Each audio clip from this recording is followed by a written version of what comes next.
Segurança. Essa é, sem dúvida, a principal promessa de qualquer governo. Mas e se essa promessa toda for, na verdade, um mito? Hoje, com base no nosso material de referência, é exatamente essa ideia provocadora que a gente vai explorar.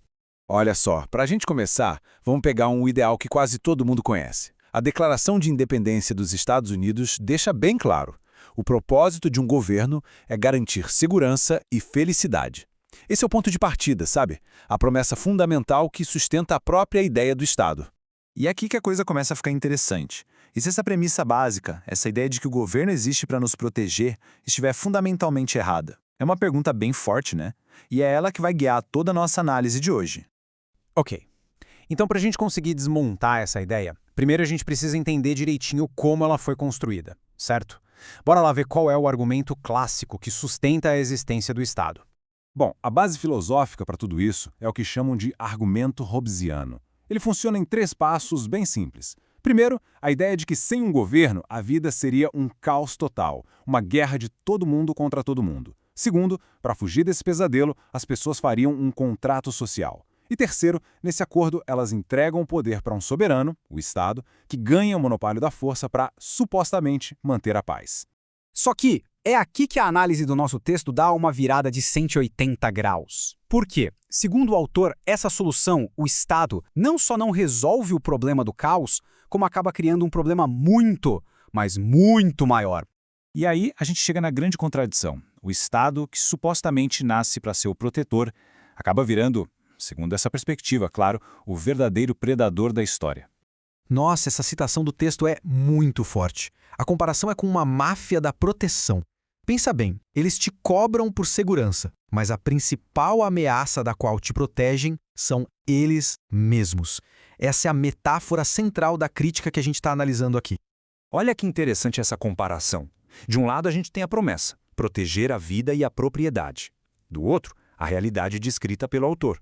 Para oferecer essa proteção, o Estado primeiro toma parte da propriedade através de impostos. Ou seja, o ato de proteger já começa, ironicamente, com um ato de agressão. Ok, saindo um pouco da teoria e indo para a prática, o texto que a gente está analisando usa os Estados Unidos como um grande estudo de caso, argumentando que o país foi fundado justamente com essa missão bem clara de ser um Estado protetor. E o primeiro dado que a fonte joga na mesa é este aqui. Mais de 40%. Segundo o texto, essa seria a fatia da renda dos produtores privados que o governo dos Estados Unidos expropria. O argumento do autor é que este é o preço, altíssimo por sinal, que se paga pela suposta proteção. E quais seriam os resultados dessa proteção dentro de casa de acordo com o texto? Bem, uma série de problemas, instabilidade financeira por causa da manipulação da moeda, uma montanha de burocracia que sufoca os negócios, a erosão contínua da propriedade privada e, claro, uma dívida pública que não para de crescer, o que significa mais impostos lá na frente. Agora, olhando para fora, para a política externa, a fonte aponta o que seria um padrão de agressão. Essa linha do tempo mostra uma lista bem longa de intervenções, década após década, sabe? Anos 50 na Coreia e Guatemala, passando pelo Vietnã nos anos 60, até o Iraque e a Iugoslávia nos anos 90. O argumento aqui é que isso revela uma natureza muito mais agressiva do que protetora.